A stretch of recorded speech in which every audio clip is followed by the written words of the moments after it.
तर आज आपण सुरू करणार आहे class 10th chapter number 1 linear equation in two variables. Linear equations in two variables.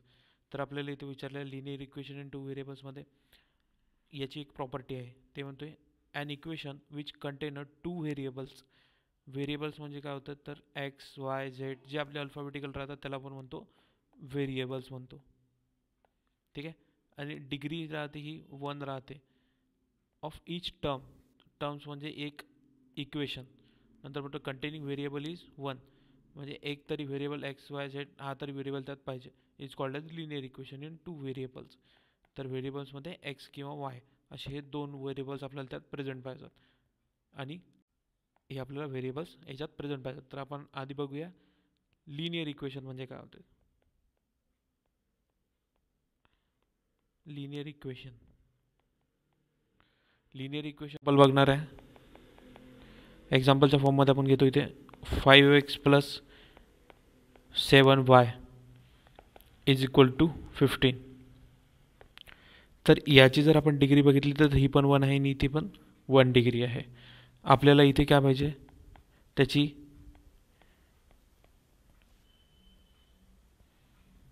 Degree he always 1 पाहिजे. डिग्री किंवा आपण याला म्हणतो पॉवर, असे दोन शब्द आहेत त्याला. ही आपल्याला काय पाहिजे इथे 1 पाहिजे तरच याला आपण काय म्हणू शकतो तरच आपण याला म्हणू शकतो की हे लिनियर इक्वेशन आहे म्हणून.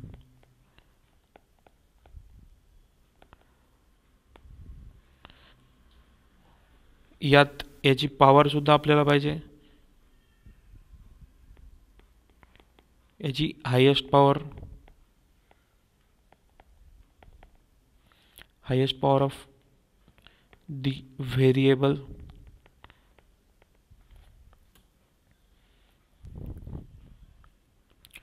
एक्झाम्पल थ्रू बघूया आपण. जसं की 3x + 7 = 16. जर आपण इथे बघितलं तर 3 हा झालेला आहे कोएफिशियंट,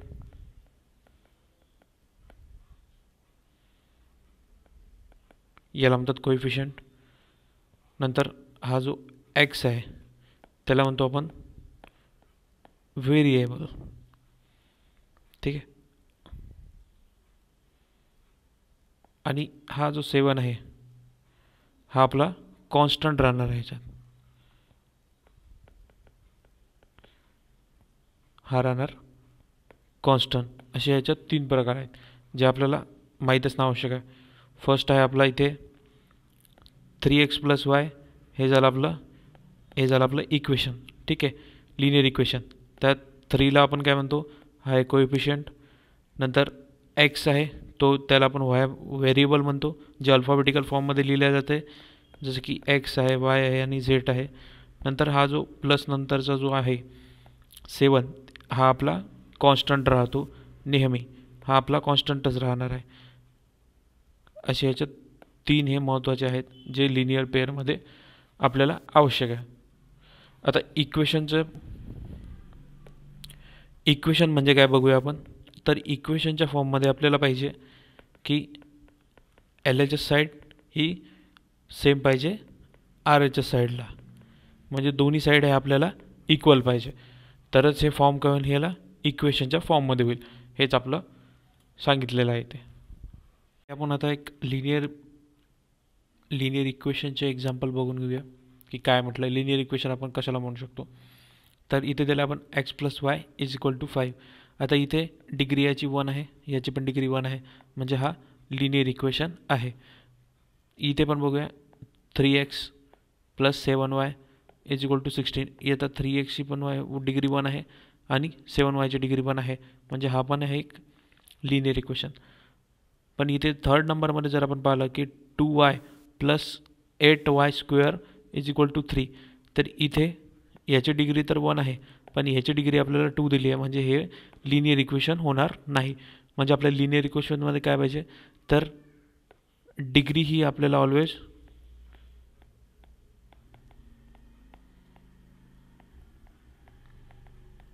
1च पाहिजे. हे लिनियर इक्वेशन होणार नाही थर्डवालं, सेकंड होणार आहे आणि फर्स्ट पण होणार आहे लिनियर इक्वेशन. बघूया आपण नेक्स्टमध्ये general form of linear equation. तर नेक्स्ट बघूया आपण, आपल्याला विचारलं आहे general form of linear equation. तर आपल्याला इथे जनरल फॉर्म ऑफ इक्वेशन काय आहे, तर हा आहे X plus B Y plus C is equal to 0 is the general form of a linear equation in 2 variables. आता व्हेरिएबल्स म्हणजे काय, तर ए बी सी किंवा एक्स वाय झेड जेवढे आपले कॅपिटल लेटर असतील ते सर्व are the real number and A B are not equal to 0. म्हणजे ए आणि बी हा दोन्ही म्हणजे इक्वेशनमध्ये दोन्ही जे असतील ते आपल्याला 0 नाही पाहिजे ॲट द सेम टाईम. तर इथे बघूया आपण जनरल फॉर्म ऑफ इथे आपल्याला दिलेलं आहे, हे आहे general form of equation A X plus B plus C is equal to 0. हे झालं आपलं general form of linear equation. यालाच म्हणतो आपण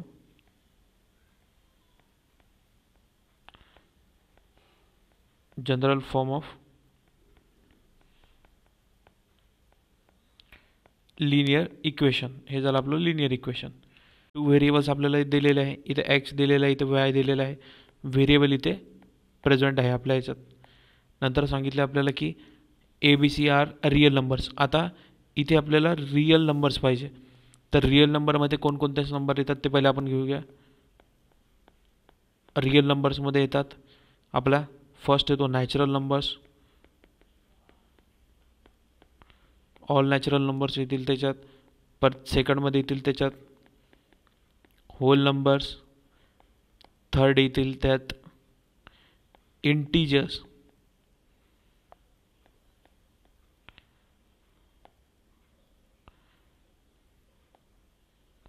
हे सर्व तर आपल्याला इक्वेशनच्या फॉर्म नंबर्स येतील त्याच्यात. तर इथे आपण घेऊया 4x प्लस घेऊ शकतो आपण इथे 8y इज इक्वल टू 20. तर हे झाले आपले या फॉर्मला आपण म्हणू शकतो की ह्यात रिअल नंबर आलेले आहेत एक्झाम्पलमध्ये.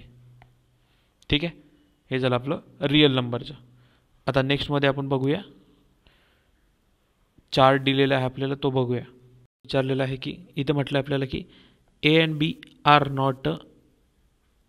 नॉट इक्वल टू 0 म्हटलेलं आहे. म्हणजे इथे ए आणि बीची व्हॅल्यू ही आपल्याला दोन्ही याची व्हॅल्यू 0 नाही पाहिजे. जसं की इक्वेशनमध्ये की इथे जर 0x प्लस मी म्हटलं 0y, तर हे इक्वेशन फॉर्म होणार नाही, हे होईल रॉंग इक्वेशन. याला जर एक्सची व्हॅल्यू जर समजा इथे 0 आहे तर वायची व्हॅल्यू पण 0 राहणार नाही. इथे कोणते तरी व्हेरिएबल आपल्याला प्रेझेंट पाहिजे, दुसरा नंबर आपल्याला प्रेझेंट पाहिजे, तरच हे इक्वेशन फॉर्म होईल, नाहीतर हे फॉर्म होणार नाही. बघूया आपण. तर नेक्स्टमध्ये आपल्याला विचारलेलं एक ॲक्टिव्हिटी आहे, कंप्लीट टेबल विचारलेलं आहे की हे लिनियर इक्वेशन प्रेझेंट आहे की नाही हे आपल्याला इथे सांगायचं आहे. तर आपण इथे बघूया, आपल्याला इथे एक इम्पॉर्टंट टर्म्स दिलेले आहेत की हे चेक करायच्या आधी आपल्याला बघायचं आहे की नंबर 1मध्ये 2 व्हेरिएबल प्रेझेंट पाहिजेत आपल्याला, एक्स किंवा वाय हे दोन्ही व्हेरिएबल आपल्याला प्रेझेंट पाहिजेत. सेकंड टर्ममध्ये आपल्याला लिनियर इक्वेशनची डिग्री ही 1 पाहिजे. नंतर थर्डमध्ये आपल्याला विचारलं आहे की ए बी सी म्हणजे हे जे व्हेरिएबल्स आहेत आपले हे आपल्याला रिअल नंबरमध्ये पाहिजेत आणि A B C is not 0 at a same time पाहिजे. म्हणजे एका टर्ममध्ये 2 0 नाही पाहिजे आपल्याला, तर हे इक्वेशन रॉंग होऊन जाईल. तर आपण आता बघूया की इक्वेशन हे लिनियर इक्वेशन आहे की नाही. तर फर्स्ट बघूया आपण 4m + 3n is equal to 12. तर इथे 2 व्हेरिएबल प्रेझेंट आहे, डिग्रीसुद्धा याची 1 आहे आणि हा रिअल नंबरसुद्धा आहे. तर म्हणून आपण इथे काय केलेलं आहे, याला एस म्हटलेलं आहे. नंतर सेकंडमध्ये बघितलं आहे, इथे आहे 3x² दिलेलं आहे -7y इज इक्वल टू 13. तर इथे आपली सेकंड नंबरची जी टर्म आहे हे इथे रॉंग होत आहे, हे इथे होणार नाही कारण याची डिग्री आहे आपली 2, डिग्री 2 आहे म्हणून ते लिनियर इक्वेशन होणार नाही. नंतर थर्डमध्ये आपल्याला दिलेलं आहे √2x - √5y is equal to 16. तर याची जरी आपण डिग्री पाहिली तर याची डिग्री इथे 1 आहे, याची पण डिग्री 1 आहे. तर हे सुद्धा याचा अर्थ काय की हे लिनियर पेअर आहे, हे होईल एस. नंतर फोर्थमध्ये बघणार इथे आहे 0x + 6y - 3y = 0. तर 0 आपल्याला एकच वेळ पाहिजे, सेम टाईममध्ये नाही आहे आणि दोन्ही याच्यात नाही आहे, तर तो फक्त एकच वेळ प्रेझेंट आहे. म्हणजे इथे किती, याची डिग्री आपली 1 आहे आणि याची पण डिग्री आपली 1 आहे. तर ही सुद्धा लिनियर इक्वेशन होणार आहे. नंतर 0 3y, आता इथे काय म्हटलं आहे, 0 आणि 3y म्हटलेलं आहे 3x मध्ये. इथे 2 वेळा 0 आहे, पण इथे 0.3 दिलेलं आहे. म्हणजे याचा अर्थ की याची डिग्री 1 आहे, इथे 0 नाही आहे, एकच 0 इथे प्रेझेंट आहे, तो म्हणजे 0y मध्ये. म्हणून हे पण आपलं एस होणार आहे इथे. नंतर इथे दिलेलं आहे आपल्याला 4y/x + 5y + 5/y = 4. तर इथे ज्या वेळेला आहे वेळेला आपण इथे याला 4/x, इथे डिग्री याची 1च आहे, प्लस 5 आहे. जर आपण याला सॉल्व केला तर इथे कसं होईल की हा होईल इथे 4x - 1 + 5y, इथे डिग्री याची पण -1 होणार आहे. म्हणजे हा 9 होणार, कारण की इथे याची डिग्री -1 होणार आहे. याची डिग्री -1 झाली म्हणून हा आपला लिनियर पेअर होणार नाही, म्हणून हे आपलं नो आहे. ठीक आहे. नंतर लास्टमध्ये आपल्याला म्हटलं इथे 4x - 5y - 8 = 0. तर इथे 4x दिलेला आहे, म्हणजे याची पण डिग्री 1 आहे, याची पण डिग्री 1 आहे. म्हणजे इथे किती होईल, 4x ची व्हॅल्यू इथे होणार आहे आपली 2. म्हणून हे सुद्धा लिनियर इक्वेशन होणार नाही, याला पण आपण नोच म्हणणार आहे. बघूया नेक्स्टमध्ये. तर नेक्स्ट आहे आपलं simultaneous equation. Simultaneous linear equation आपलं नेक्स्टमध्ये विचारलं आपल्याला. इथे म्हटलं आहे when we think about a linear equation in a 2 variables at the same time they are called as a simultaneous equation. तर आपण सायमल्टेनियस इक्वेशनमध्ये 2 मेथड्स आहेत आपल्या इथे, 2 मेथड्स आहेत त्याच्या. तर आपण एक फर्स्ट मेथडनी त्याला सॉल्व करून बघूया नेमकं काय होतं. तर इथे आपण इक्वेशन घेतलं x + y = इथे घेतलं आपण 12, हे झालं इक्वेशन नंबर 1. नंतर x - 2 = आपण इथे घेऊया 4, हे झालं इक्वेशन नंबर 2. तर हे कसं होईल, ते इथे होईल. आपण आता करूया ॲडिंग इक्वेशन 1 अँड 2. दोन इक्वेशन आपल्याला ॲड करायचं आहे. इथे होईल x + y = 12. नंतर होईल इथे प्लस x - y = होईल 4. तर y दोन्ही कॅन्सल होतील, तर आपल्या इथे आन्सर काय येणार आहे, इथे येणार आहे 2x आणि इथे येईल 16. नंतर x = आपल्याला येणार आहे इथे 16/2. तर 2 तर जाते,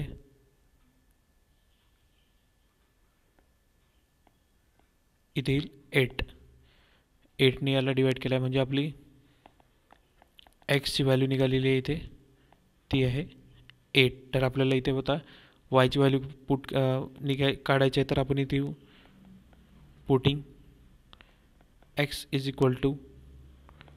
8 इन इक्वेशन नंबर 2 मध्ये आपल्याला ॲड करायचं. तर x + y = आहे आपल्या इथे 12, हे झालं आपलं इक्वेशन नंबर 1 जे आपण पुट केलेलं आहे. नंतर इथे होईल 8 प्लस x ची व्हॅल्यू आपली 8 आहे. नंतर इथे y जी फाइंड आउट करायची आपल्याला, इथे होईल 12.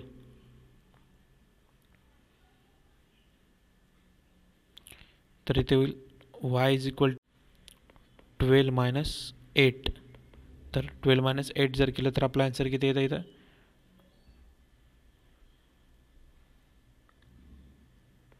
इथे येत आहे 4. तर वायची व्हॅल्यू आपली झालेली आहे इथे 4. X plus Y is equal 12. X minus Y is equal to आहे 4. ठीक आहे, हे झालं आपलं इक्वेशन नंबर 1 आणि इक्वेशन नंबर झालं आपलं 2. तर याला सॉल्व कसं करू आपण आता? Putting equation number 2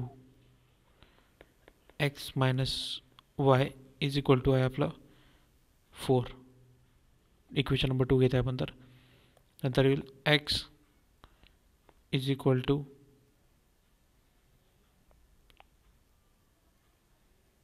4 plus Y, हे होईल आपलं इक्वेशन नंबर 3. नंतर 4x प्लस वाय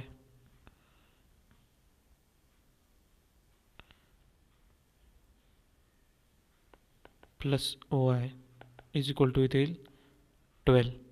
तर इथे येईल 4x plus Y is equal to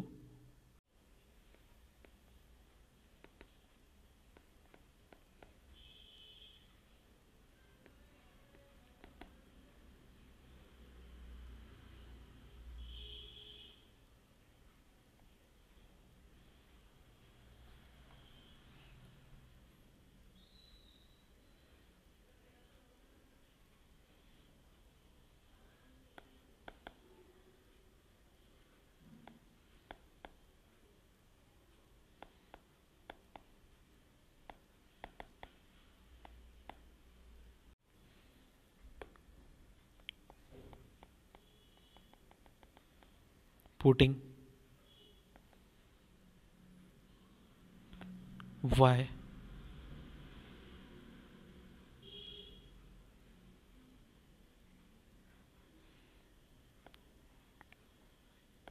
y is equal to 4 in equation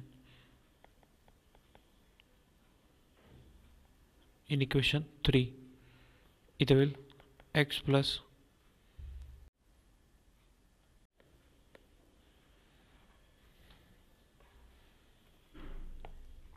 तर इथे आपण केलेलं आहे पुटिंग y मध्ये आपल्याला इक्वेशन नंबर 3 पुट केलेला आहे. तर 4 इन इक्वेशन केलेलं आहे x प्लस 4 प्लस वाय. जर आपण याला टोटल केली तर आपल्याला येत आहे 4 प्लस 4. एक्सची व्हॅल्यू आपली 4 दिलेली होती. 4 प्लस 4 इज इक्वल टू 8. म्हणजे आपली एक्सची व्हॅल्यू इथे आलेली आहे 8. तर ही निघाली आपली एक्सची व्हॅल्यू ही आहे 8. तर हे आपण दोन्ही मेथडने सॉल्व केलेलं आहे. बघूया आता एक्झामला सुरू करणार. प्रॅक्टिस सेट नंबर 1.1 मध्ये विचार आपल्याला complete the following activity. Solve the simultaneous equation 5x plus 3y is equal to 9. Equation number 1 दिलेला आहे. आणि 2x minus 3y is equal to 12 हे दिलेलं आपलं equation number 2. Latest added the equation 1 and 2. नंतर दिलं आपल्याला 5x plus 3y is equal to 9. 2x minus 3y is equal to 12. तर आपण हे जसं याच्या आधीच्या याच्यात सॉल्व करून दाखवले 2 एक्झाम्पल तसंच सॉल्व करायचे आहे. तर इथे होईल 3y दोन्ही कॅन्सल. इथे दोन्ही याची प्लस होईल 5 प्लस 2. तर हे होणार आहे इथे 7.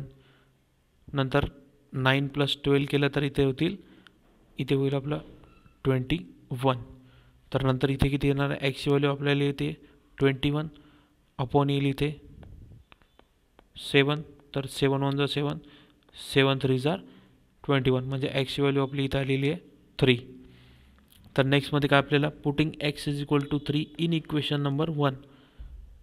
तर इक्वेशन नंबर 1 मधलं जे आपलं इक्वेशन नंबर 1 आहे तर इथे आपल्याला काय करायचं आहे तर 3 पुट करायचं आहे. म्हणजे हे असं होईल इथे येईल 5x मल्टिप्लाय बाय 3. नंतर येईल 3y इज इक्वल टू 9. तर इथे 3y मायनस 9 इथे याचं किती होईल 5 3 15.